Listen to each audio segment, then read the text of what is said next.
So I didn't drink caffeine for a couple of weeks there. And I was feeling pretty good. I just sort of had a weak moment, had a coffee, and then everything just turned to shit. It's pretty powerful stuff. After not having it for a couple of weeks and then to have it again, it feels like a legitimate, proper drug. It's powerful, it alters reality, but it's just we have it every day and we forget about its effects because you get physically addicted to it.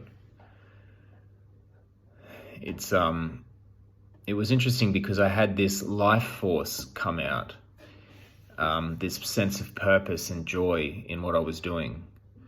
And then as soon as I had the coffee, I could feel that had been drained away and replaced with an artificial sense of hyperactivity.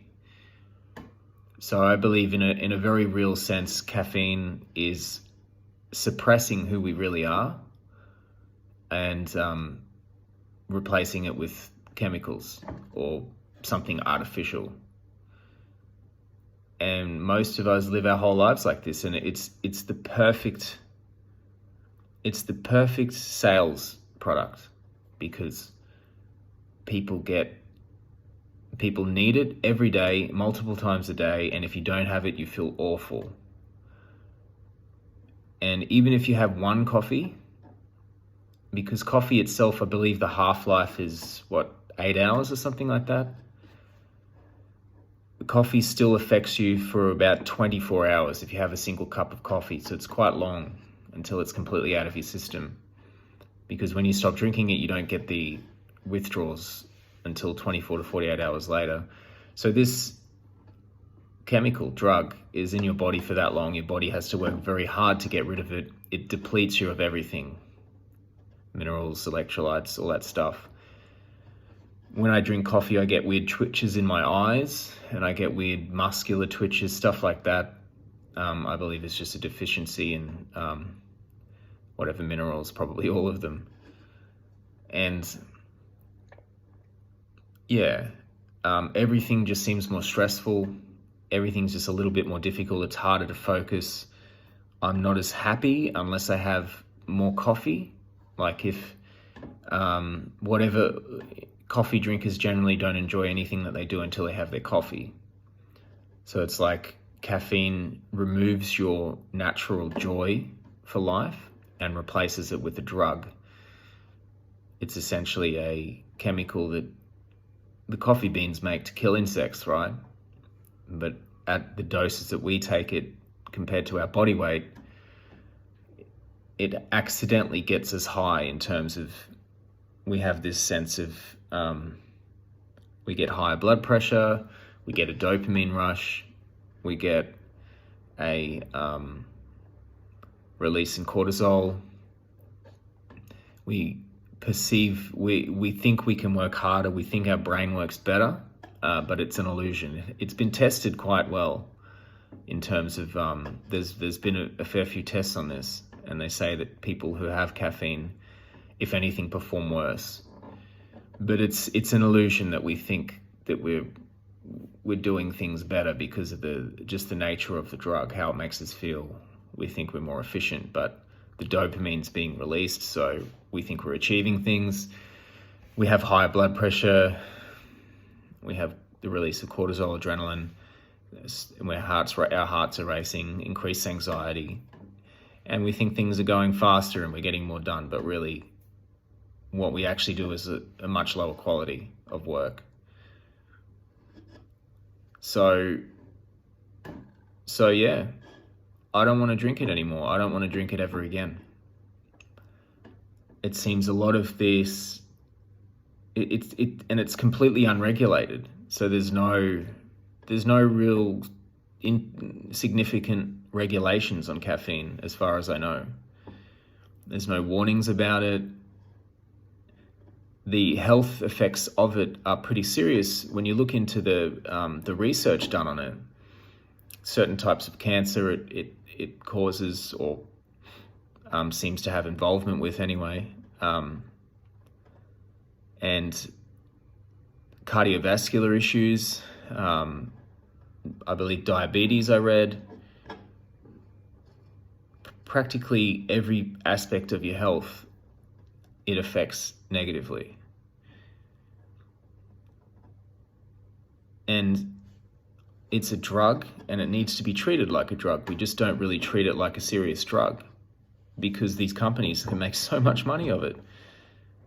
There's nothing that makes more money than an addictive drug. Have it every day for the rest of your life or you feel terrible. It's like the ultimate product. It's crazy. And it does very little for us. It's just dressed up so nicely with the milk and the sugar. If we had to smoke caffeine, like cigarettes,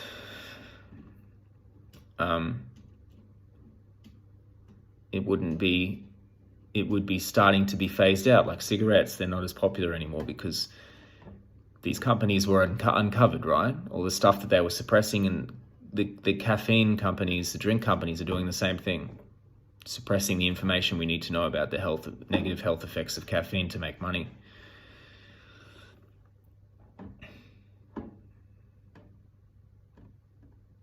But we associate it with sugar and a warming sensation in the morning when it's cold, and the milk, and we associate all of that together with the resolving of our withdrawals, getting our fix, right? Go to a coffee shop in the morning and see everyone lining up and they look like junkies until they get their fix.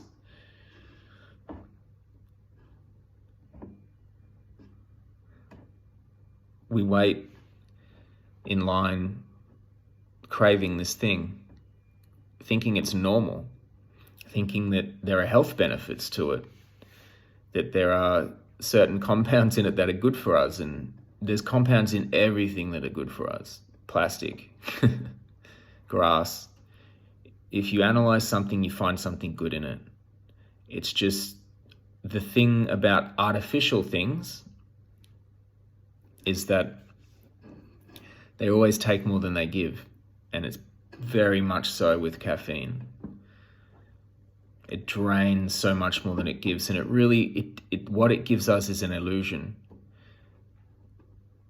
We have a natural life force within us that is being suppressed whilst it's destroying every aspect of our health, whilst it's, draining our money. These companies are incredibly rich, and we just live. I don't know how I can be a person with high self-esteem who's proud of my choices and my strength and my success and my hard work, whilst being addicted to this thing that's being covered up and pushed to us by these companies.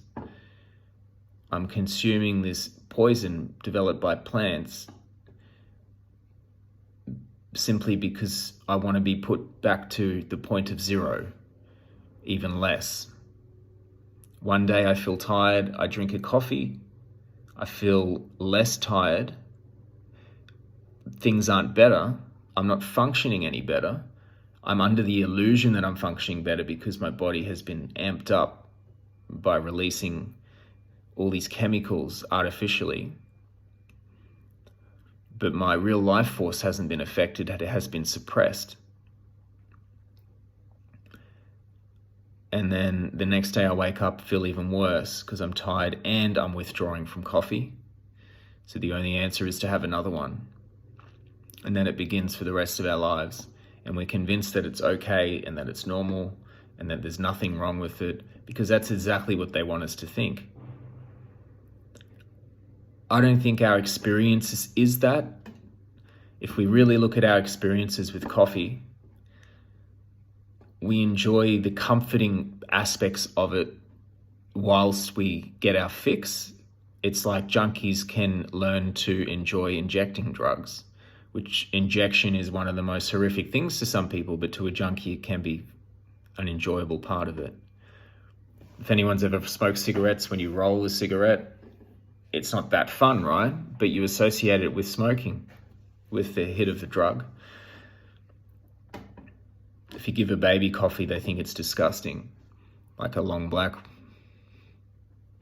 But we drink it disguised with sugar and milk, and we walk around saying that it's fine just because we've been told to, and it's been covered up. And yeah, our health, our well-being, our essential life force, our joy is being suppressed just so these people can peddle an awful drug to us.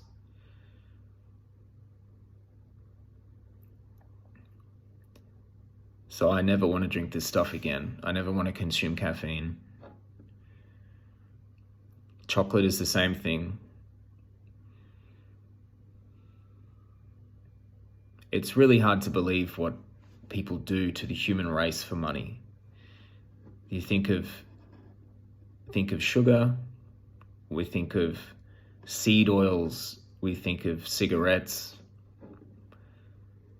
we think of all that sort of stuff that they've peddled in the past to make money, and actually intentionally buried the evidence so they could make money. People killing people so they could make money. And I never want to have to be under that control again. So I'm never going to touch this stuff again. And that's it. Thanks, guys.